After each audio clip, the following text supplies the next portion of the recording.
계속해서 고린도전서 말씀으로 함께 은혜를 나누겠습니다. 저번 주에 이어서 계속해서 고린도전서 이제 10장의 후반부를 함께 보겠습니다. 저번 주에는 고린도전서 10장 중반부에 나누었었죠. 자, 고린도전서에서 사도 바울은 8장에서 10장까지 해서 계속해서 어떤 얘기를 하고 계시냐? 우상의 제물에 대한 이야기를 계속해서 이어가고 있어요. 자, 우리가 여기서 한번 좀 생각해 봐야 될 게 뭐라고 저는 생각이 드냐면, 자, 오늘 말씀을 제가 묵상을 하면서 이거 절대 이해하기 쉬운 말씀이 아니다라는 생각이 들고, 오늘 말씀을 제가 잘 함께 나눌 수 있을지 모르겠지만 잘 이렇게 이해를 해주시면서 함께 나눴으면 좋겠습니다. 왜 이렇게 긴 분량을 할애해서 사도 바울은 우상의 제물을 먹는 문제에 대해서 8장, 9장, 10장에 이어서 계속해서 이 같은 문제를 계속 가르치고 있을까? 이것을 우리가 한번 먼저 짚어보아야 할 것이라고 제가 생각이 들었습니다. 우상의 제물이 과연 무엇이길래 7장에서는 이제 결혼에 대한 이야기를 한 장으로 끝냈는데 8장에서부터 시작해서 10장까지 우상의 제물에 대한 문제를 이야기를 하신단 말이에요.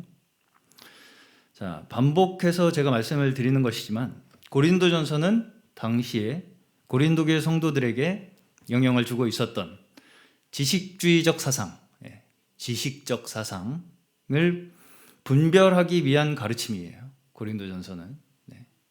이건 이제 계속해서 제가 매 고린도전서 우리 묵상 때마다 말씀을 드리는 것이기 때문에 이제 거의 아마 다 머리에 남아 계실 것이라고 생각이 듭니다. 자, 사실상 근데 우리가 이 이야기도 제가 몇 주 전에 함께 나눈 바가 있어요. 우리가 사는 세상 자체가, 자, 우리가 이제 이 10장 초반부에서도 사도 바울께서 출애굽할 때의 이스라엘 백성들의 상황에 대해서 이야기를 하고 계시듯이 우리가 어디에서부터 나왔습니까? 이스라엘 백성들이 어디서부터 나왔어요? 애굽에서 나왔죠. 애굽이라는 땅이 무엇을 상징합니까? 우상 숭배의 땅을 상징하는 거예요. 그렇죠? 그래서 사실은 우리가 우상 숭배라고 하는 세상 속에서 나왔다. 이것이 이제 말하자면 이 출애굽 사건이 상징하는 바입니다. 그것은 뭐 굉장히 이렇게 그냥 언뜻 생각해도 알 수 있는 것이기 때문에 쉽게 이해할 수 있으실 거예요. 그런데 그 이후가 문제입니다. 그렇기 때문에 사실상 우리가 살고 있는 이 세상 자체가 지금 뭐예요? 우상 숭배하고 있는 땅이에요. 그렇죠? 이 세상 자체가 지금 우상 숭배가 지배하고 있는 세상이에요. 그리고 그 속에서 행해지는 모든 사람들의 생각과 계획과 사상과 행동, 이 모든 것이 다 사실은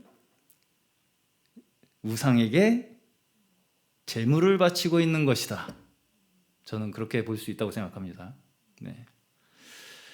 사람들이 하고 있는 모든 행위들 스스로, 자, 이런 세상 속에서 작동하고 있는 그 근본 원리를 딱 예시로 보여줄 수 있는 것이 바로 우상의 제물에 대한 문제이기 때문에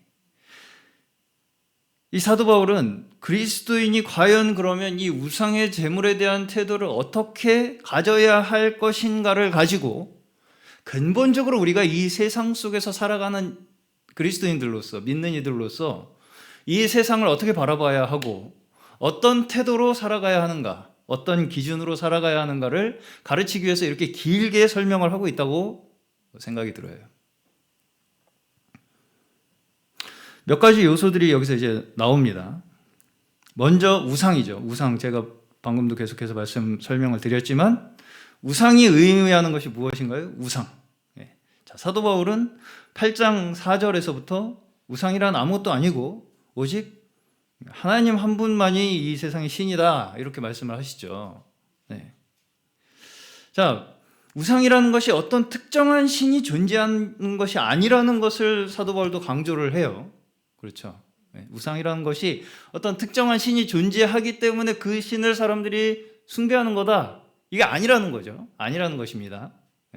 어떤 무슨 대지의 신이 존재하고 태양의 신이 존재하고 이런 게 아니라는 거예요. 자, 그러면 뭐냐? 이 우상이라는 것이.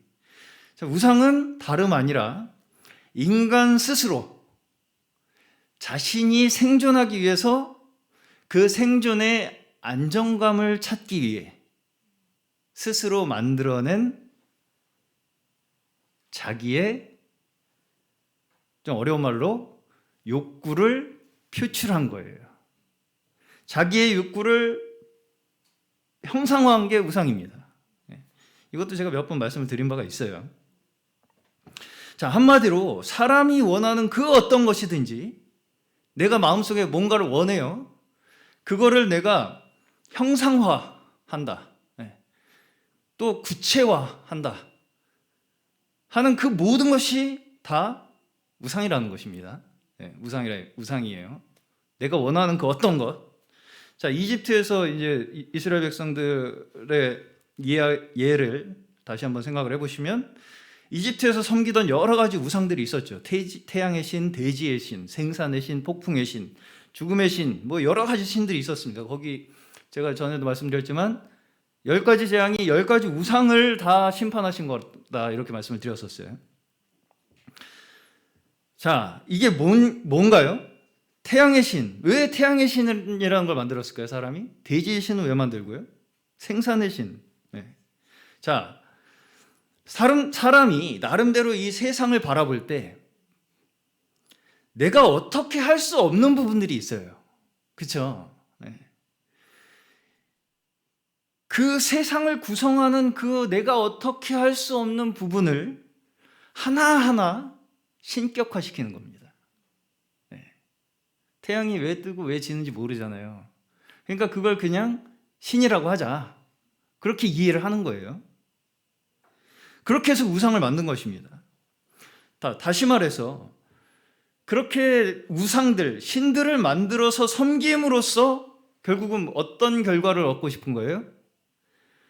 내가 가지고 있는 능력 밖에, 내가 통제할 수 없는 그 영역 밖에 있는 것들을 나름대로 통제해 보겠다는 거예요. 한마디로 우상을 섬김으로써 내가 원하는 바를 들어주기를 바라는 거잖아요. 그렇죠?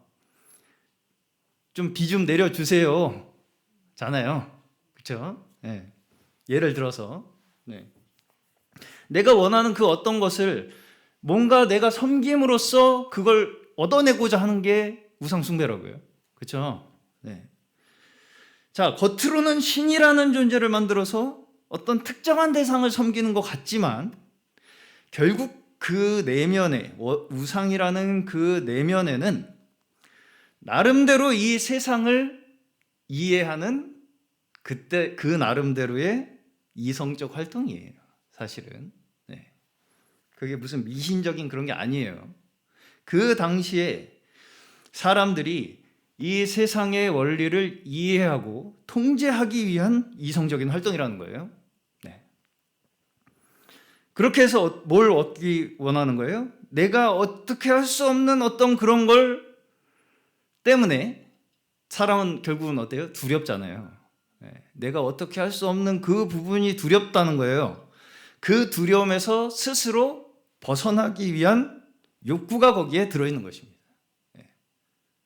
내가 우상을 만들어서 섬김으로써 내가 어떻게 할 수 없는 그 두려움에서 벗어나고 싶은 거예요.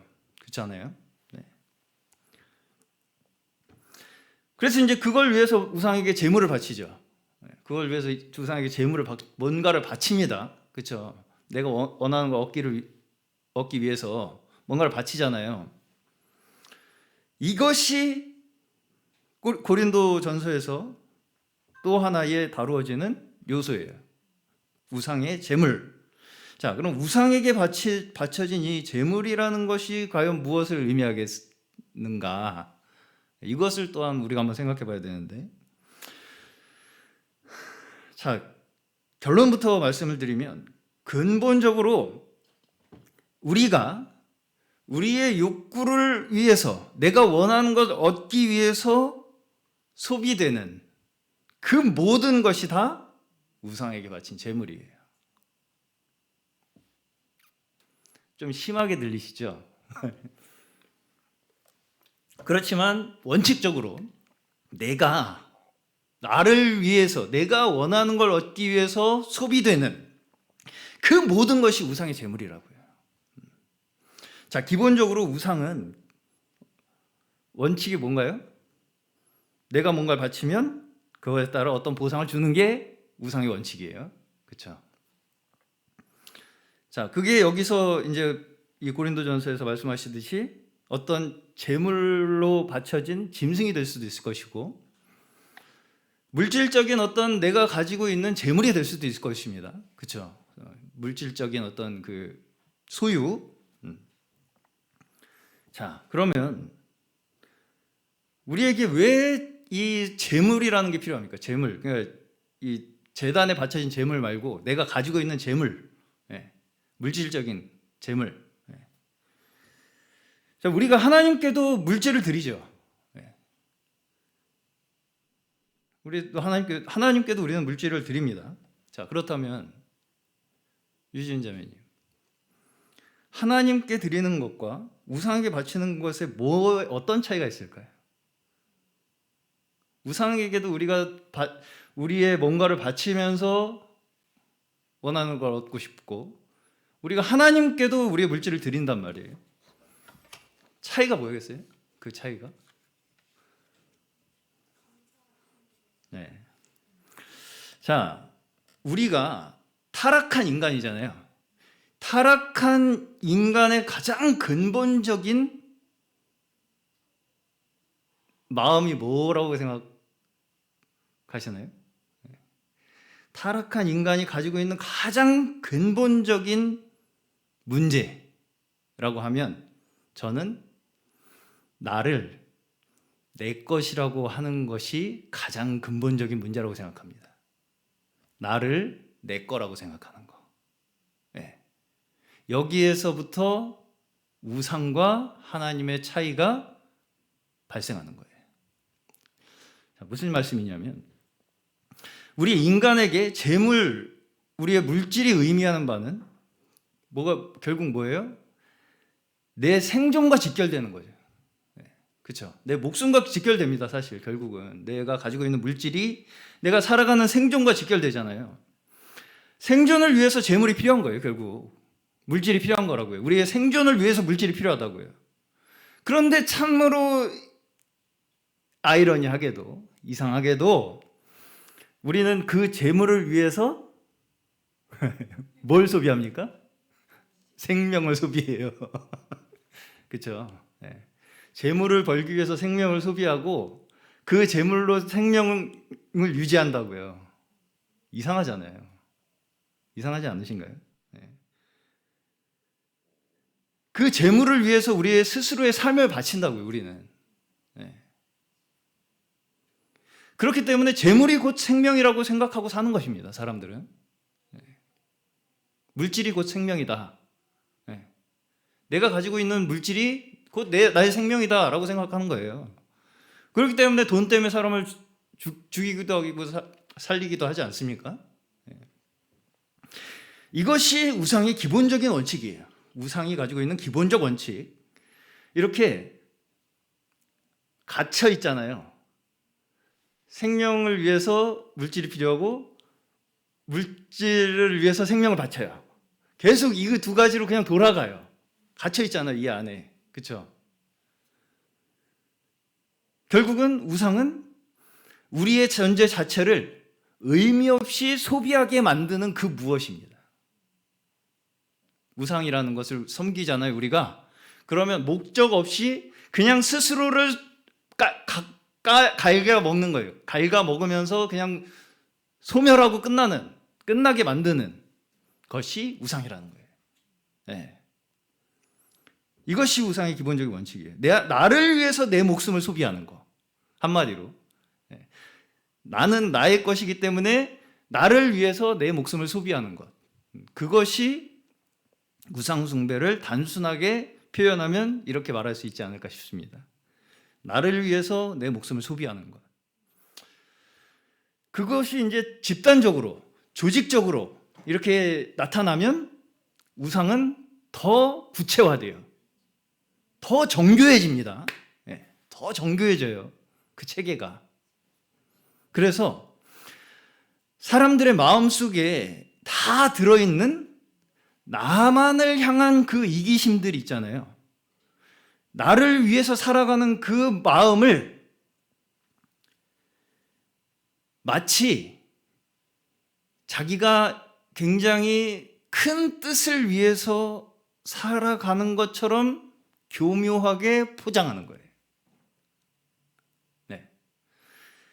사람의 욕구가 이렇게 많이 거기에 합쳐질수록 그 욕구가 대단한 것처럼 느끼게 만든다고요. 그래서 마치 그게 내 욕구를 위해서 그렇게 내가 하는 게 아니라 인류의 큰 뭔가 업적을 위해서 내가 그렇게 하는 것처럼 느끼게 만든다고요. 그렇게 포장을 한다고. 근데 까고 열어보고 해보면 결국 그 속에 뭐가 있어요? 다 각자의 이기심, 다 각자의 나를 위한 마음이 숨어 있다는 거예요. 네. 자, 이 인간이 모두 함께 공통적으로 가지고 있는 이 이기심과 교만함으로 사람들의 세력을 규합하기 위해서 각자의 마음속에 있는 공통된 욕구를 형상화하고 구체화하고 사상으로 만들어서 그것이 마치 뭐라고 그러냐면 진리인 것처럼 얘기를 해요. 네. 자, 다시 사람들 마음속에 각자가 다 가지고 있는 이기심과 욕구들이 있어요. 그거를 한데 모아요. 너도 그거 원하지? 나도 그거 원해. 우리 다 그거 원하네. 그걸 한꺼번에 딱 모아서 체계화하니까 그게 마치 진리인 것 같이 느껴진다고요. 다 원하니까 그걸. 그렇죠? 그리고 그걸 따르는 것이 마치 고차원적인 어떤 인류의 대의를, 심지어 인류를 구원하기 위한 것처럼 생각하게 만든다고요. 그게 우리를 구원하는 길이야 라고까지 생각하게 만든다는 것입니다. 사실은 어때요? 다 각자가 누구를 위해요? 나를 위하고 있는데도 불구하고 이것이 바로 이 세상이 돌아가는 원리입니다. 이게 세상이 돌아가는 원리예요. 정치, 경제, 사회, 사상, 종교까지 잘 생각해 보시면 여기서 벗어나는 것이 없어요. 여기서 벗어나는 게 없어요. 그렇기 때문에 사실상 우리 그리스도인이 여기에서 완전히 빠져나와서 두부 자르듯이 쫙 구분되어 산다는 게 가능할까요? 불가능할까요? 불가능해요. 불가능합니다. 여전히 우리는 그 문화 속에서 배웠어요. 그게 우리의 뼛속 깊이 머릿속에 뿌리 박혀 있습니다. 우상의 습관이라는 게. 네. 그것이 우상에 대한 습관이라는 거예요. 우리에게 남아있는 우상에 대한 습관, 이것에 대해서 고린도전서 8장 7절에서도 사도 바울이 말씀하시죠. 우상에 대한 습관이 남아있는 자들. 사실은 그게 모든 사람이에요.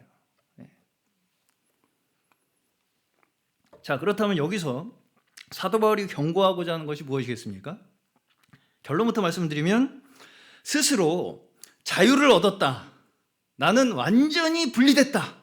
나는 완전히 해방됐다. 라고 생각하는 그 자체가 여전히 우상 숭배에서 벗어나지 못하고 있다는 거예요. 그 누구보다 우상 숭배에 빠져 있다는 것입니다. 그걸 경고하고 있는 거예요.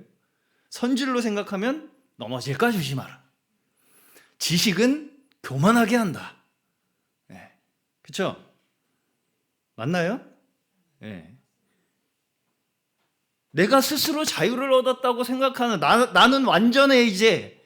난 완전 예고에서 나와서 완전히 끝났어 이제 다. 모든 시험 근심 걱정 다 끝났어. 나에게는 이제 더 이상 아무것도 문제가 될 게 없어라고 하는 그 자체가 이미 그 누구보다 우상숭배에 빠져 있는 거라고요.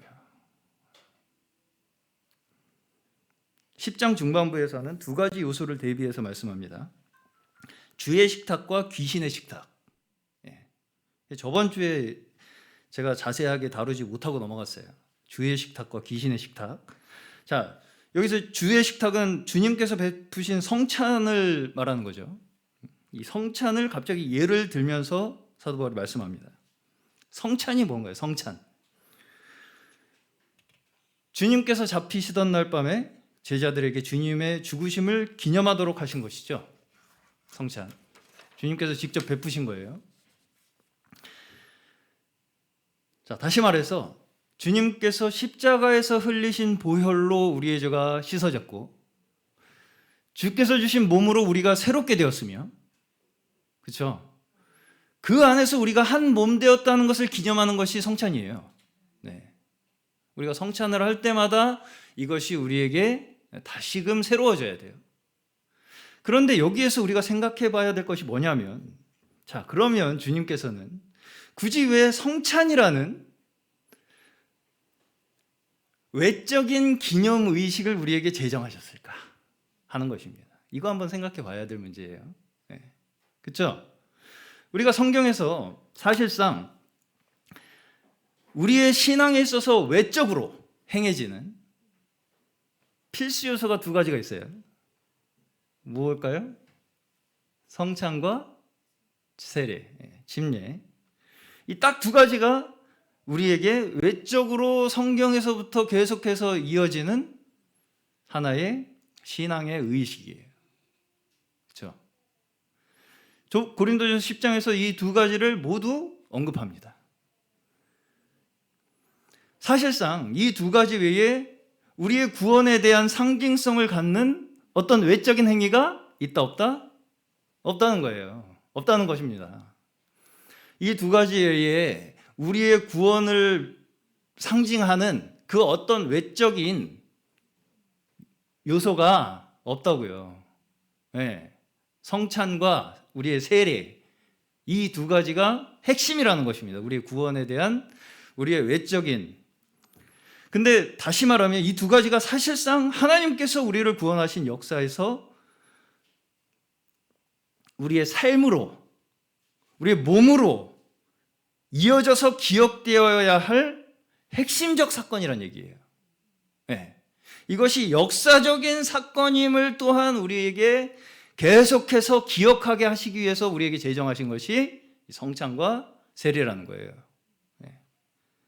근데 그러면 자, 그냥 기억만 하면 안 됩니까? 그냥 기억만, 머릿속에 그냥 기억만 하면 안 돼요? 꼭 물속에 들어갔다 나와야 되고 꼭 떡과 포도주를 함께 나눠야 됩니까? 네.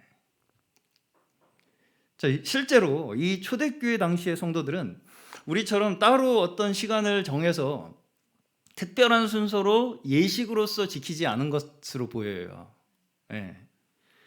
여기 고린도 교회 성도들도 보시면 11장 이제 넘어가시면서 이제 보시면 만찬을 나누면서, 그러니까 여기도 이제 저희처럼 각 가정에서 하나씩 준비를 해서 왔다는 거예요.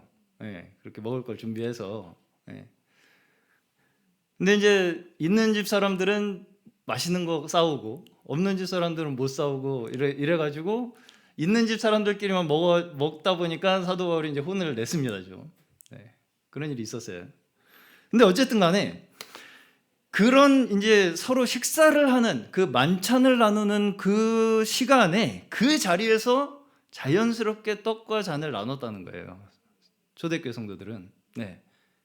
그러니까 식사 자리에서 동시에 떡을 떼면서, 빵을 떼면서 이것이 주의 몸이고 잔을 나누면서 이것이 주의 피입니다 하면서 그냥 그렇게 자연스럽게 주님의 그 상을 기념을 한 거예요.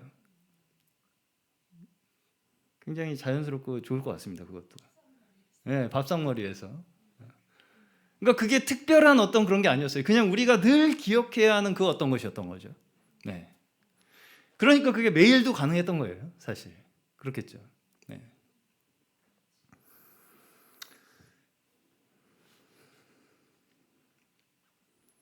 자, 이 이야기는 11장에서 이제 조금 더 자세히 나온 내용이고요.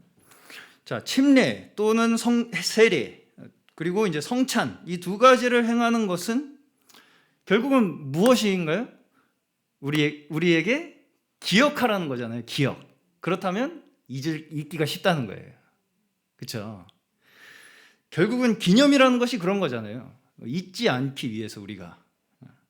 한마디로 우리 인간의 연약함을 위한 면이 여기 있다는 거예요.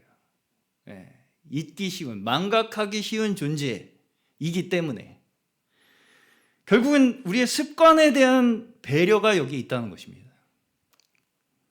세례의 의미와 성찬의 의미를 알고 있다는 것만으로 나는 세례가 뭔지 알아, 나는 성찬이 뭔지 알아 라고 하는 것만으로 자신이 항상 그 근원적인 의미를 항상 머릿속에 담고 마음속에 담고 믿음으로 살아가고 있다, 나는 온전히 이루어졌다 라고 생각할 수가 있다는 거예요. 사람이.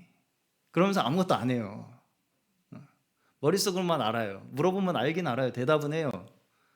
근데 실제로 그걸 내가 내 삶 속에서 적용이 되고 있느냐는 또 다른 문제라는 거죠. 예. 이게 결국 무슨 얘기냐? 이조차도 사실은 나의 연약함을, 나의 어리석음을 인정하지 않는 거예요. 그렇죠? 내 머릿속에만 있으면 나 완전해 라고 생각하는 겁니다. 스스로 완전하다고 생각하는 것일 수가 있다는 거예요. 이것이. 주님의 구원은 우리의 생각 속에만 있는 게 아니에요. 우리의 삶 속에 있고요, 우리의 인생 속에 있고요, 우리의 역사 속에 함께하는 것입니다. 우리의 육신적 영역에까지 온전히 이루어지는 것이 주님의 구원이라는 거예요. 그것을 우리가 실제적으로 피부로 체감하기 위해 기념해야 하는 거예요. 주님의 구원은 온전히 육신적 영역에까지 이루어져야 하는 것입니다. 결국은 지식적인 사상으로 스스로 내가 온전하다고 자꾸 여기다 보면 이렇게 물질적인 영역에서 벌어지는 일에 대한 영향력을 간과할 수 있다는, 무시할 수 있다는 거예요. 그렇지만 여전히 우리는 그렇게 물질적인, 다시 말하면 우상숭배의 문화 속에서 살아가고 있어요. 우리 또한 그런 영향력에서 완전히 벗어났다고 생각하는 것 자체가 착각이라는 것입니다. 착각이라는 거예요. 나는 근본적인 지식을 가지고 있기 때문에 더 이상 외적인 조건이 나에게는 필요 없다 라고 하는 그 생각이 매우 위험한 생각일 수 있다 라는 거예요. 이걸 경고하는 거예요, 사도 바울은 지금. 자, 우리가 왜 주일마다 또 수요일 날, 금요일 저녁 모여서 말씀을 나누고 예배를 드립니까? 마음으로 믿으면 되죠. 우리의 삶 자체가, 우리의 존재 자체가 예배가 되면 돼요. 왜 모여요, 굳이? 시간 정해서. 이렇게 장소 얻어가지고, 정해가지고. 그러다 보니까 어떤 단체는 교회 간판에다가 어떤 교회 집회 장소 이렇게 이제 붙여놔요. 예배라는 용어도 잘 안 사용합니다. 그러면서 자신들은 모든 것을 다 초월한 것처럼 생각을 해요. 이제 우리는 뭐 이렇게 우리끼리 모여서 예배 뭐 이런 거 할 필요 없어. 더 높은 차원의 어떤 우리끼리의 지식을 나누고 공유하고 이렇게 뭔가 그런 것을 나누는 것이 우리가 모이는 목적이지, 예배는 그렇게 따로 하는 거 아니야 라고 생각하는 거예요. 또 이제 다루면서 예배를 어떤 그런 형식이나 제도가 아니야 이렇게 말하고 싶은 겁니다. 예배가 그런 형식이나 제도에 있는 게 아니야, 그렇게 말하고 싶은 거죠. 자, 물론 예배가 어떤 형식 안에 있는 것은 아닙니다. 그렇죠? 그렇다고 해서 예배가 형식이 없어도 된다고 말할 수 있을까요, 과연?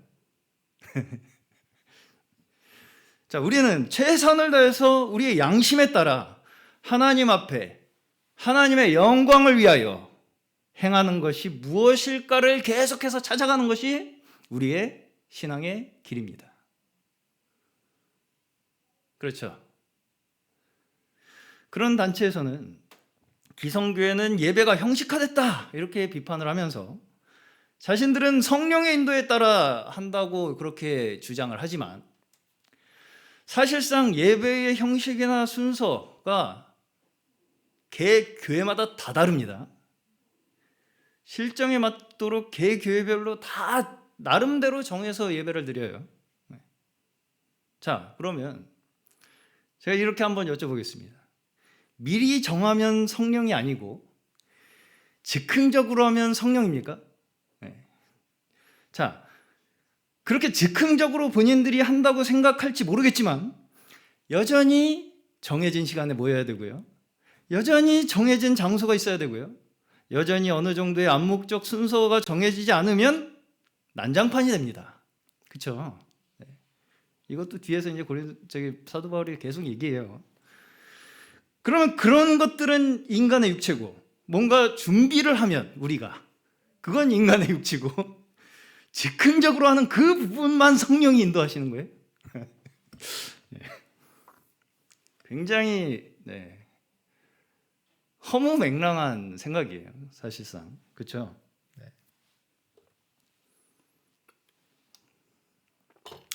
저는 이 부분이 결국 잘못하면 귀신과 교제하는 결과를 가져올 수 있다라는 것을 지금 사도 바울이 경고하는 것이라고 생각합니다. 그렇게 생각하잖아. 그러면 너가 결국 귀신과 교제하는 게 돼.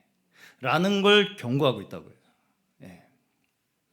나름대로 나는 뭔가 스스로 완전해지겠다 하고 하면서 행하는 것이 뭐예요? 우상숭배예요. 그 배후에는 누가 있어요? 귀신이 있다는 거예요. 네.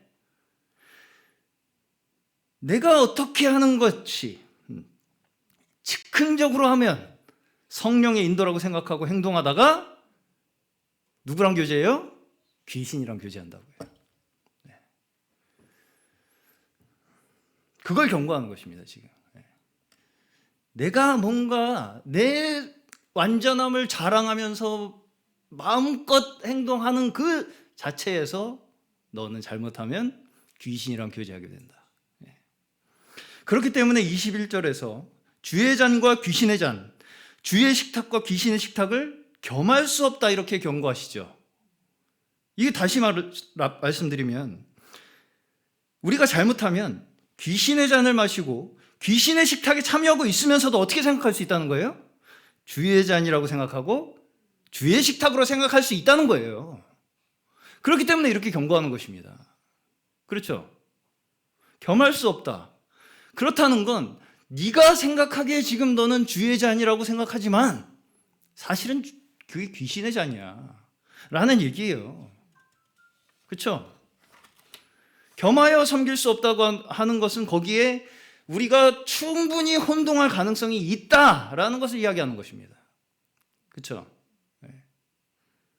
그렇기 때문에 하나님을 위한다고 하면서 또 말씀대로 따른다고 생각하지만 그 속에서는 여전히 세상의 우상숭배와 전혀 다를 바 없는 육체의 일을 계속하는 것이 누구가 그런 일을 했어요? 이스라엘 백성들이 광야에서 멸망했던 이유들과 같은 거라는 거예요. 그렇죠? 홍해를 건너서 세례를 받고 신령한 음식을 똑같이 먹고 신령한 음료를 같이 마셨음에도 불구하고 우상숭배하고 음행하고 하나님을 시험하고 원망하다가 대다수가 죽었어요. 멸망했어요. 그렇죠? 그렇죠? 결국 애굽에서 나온 세대에서 가나안에 들어간 사람 몇 명이에요? 2명이에요. 여호수아와 갈렙. 기록에 따르면 출애굽해서 나온 사람 중에 20세 이상으로 싸움에 나갈 만한 사람만 60만 3,550명이었다 이렇게 기록이 돼 있어요. 그 중에 2명 남고 다 멸망했다는 거예요. 그렇죠? 사도 바울은 이 사건을 우리에게 주는 거울이라고 얘기를 하시면서 말세를 만난 우리에게 경계로 주신 것이다 이렇게 얘기를 하죠. 네. 자, 애굽에서 나왔어요 분명히. 그렇죠? 이스라엘 백성들 그 우상의 땅에서 나왔잖아요. 근데 또 우상 숭배하잖아요. 또 원망하고 또 간음하고 그러다가 다 멸망했다고요. 네. 그것이 우리에게 경계가 돼야 된다는 거예요. 그걸 단순하게 그렇게 대입할 수가 없어요. 네. 끝났다. 애굽에서 나왔으니까 끝났다. 난 다 됐다.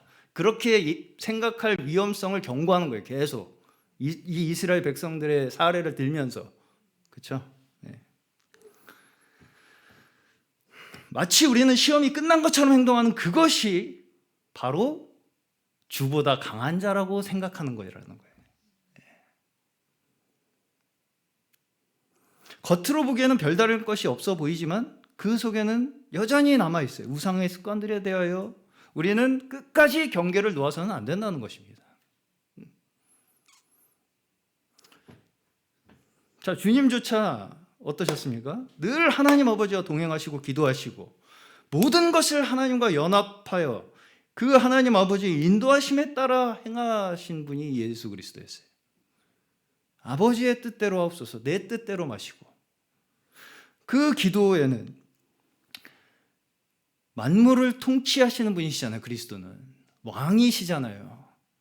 그런 그리스도이심에도 불구하고 오직 아버지의 영광을 위하여라는 그 예수 그리스도의 겸손과 희생을 우리가 볼 수 있는 기도죠. 자, 그렇다면 우상 숭배가 나를 위해서 소비하는 것이라면 하나님께 영광 돌리는 삶은 무엇이겠습니까? 하나님께 영광 돌리는 삶. 우상 숭배는 나를 위해서 나를 소비하는 게 우상 숭배예요. 하나님께 영광 돌리는 삶은 뭐겠습니까? 땅과 거기 충만한 것이 주의 것이기 때문에 먹든지 마시든지 누구를 위해서 하라고요? 하나님의 영광을 위해서 하라. 그것이 하나님 앞에 온전히 영광 돌리는 삶이에요. 네.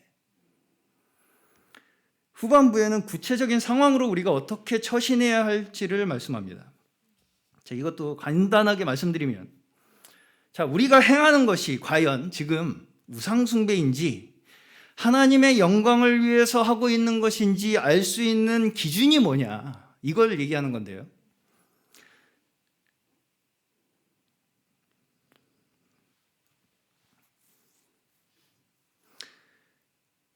그 기준이 뭐냐면 결국 나의 지금 하고 있는 어떤 행동이 내 지식에 의해서 나의 양심을 위한 행동인지 다른 이의 양심을 위해서 덕을 세우기 위한 행동인지가 기준이라는 거예요. 자, 여기 보시면 나의 양심의 자유조차 다른 이의 양심에 의해 비판을 받아서야 되겠느냐 이렇게 말씀하죠. 네가 네 양심의 자유에 따라 그렇게 한다고 하지만 다른 사람의 양심에 의해서 그게 비판을 받으면 그게 올바른 행동이냐? 라는 얘기예요. 나는 감사한다고 생각하면서 하는데 너는 감사한다고 생각하는데 그게 다른 사람한테 만약에 비판을 받는다면 그게 올바른 행동이냐? 라는 얘기예요. 그렇죠? 네. 그게 말이 되냐? 자, 우리는 어떤 행동의 원칙을 고집하고 그걸 밀고 나감으로써 우리의 의를 이루는 자들이 아니에요. 아니라는 거예요. 아니라는 것입니다. 유대인에게나 헬라인에게나 하나님의 교회나 뭐가 되지 말라고요? 오늘 말씀 제목입니다.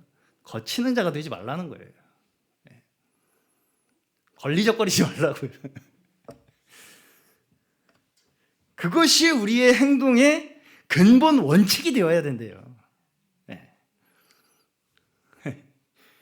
굉장히 의외의 어떤 그 결론입니다. 네. 우리는 뭔가 막 사명을 짊어지고 뭔가를 막 해나가야 할 것 같은데 그게 아니라 걸리적거리지 마라. 사람들한테 좀. 네. 고집 부려가지고 그냥 뭐 이렇게 해야 돼 저렇게 해야 돼 해갖고 그냥 옆에 사람도 괴롭히고 걸리적거리는 그런 사람은 여전히 우상 숭배하고 있는 거일 수 있다. 그 얘기를 하고 있는 것입니다. 마지막 33절입니다.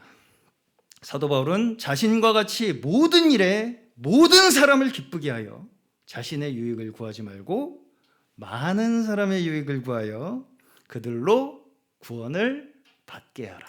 이렇게 말씀하시죠. 자, 이것만 봐도 우리가 생각하기에 구원이라는 것이 어떤 종교적 행위, 어떤 사상을 고집하고 지키는 것과는 별개의 것이라는 걸 우리가 알 수 있어요. 그렇죠? 예. 그런 거 자꾸 지켜가지고 걸리적거리다 보면 구원 못 받는다. 사람들 구원 못 받게 만들어. 예. 그런 거 버려서 구원 받게 만들어. 라는 것이죠. 예. 자, 오히려 어떤 것이 구원이라고 고집할수록 그것이 어디에 가까워진다고요? 우상숭배에 가까워진다. 귀신의 상에 참여하게 된다는 거예요. 그게 그렇죠? 심각한 말씀입니다, 사실. 이게 구원이야, 이렇게 해야 돼 하고 주장하고 고집할수록 우상숭배에 가까워지고 귀신과 함께 참여하게 되는 거예요. 오늘 말씀을 통해서 저희 각자의 육체 속에 여전히 나 스스로의 생각과 나의 어떠한 원칙으로 완전해지겠다고 하는 그 모든 우리의 우상숭배의 삶에서 벗어나서 매일매일의 우리의 십자가를 바라보시기를 주님의 이름으로 축원합니다.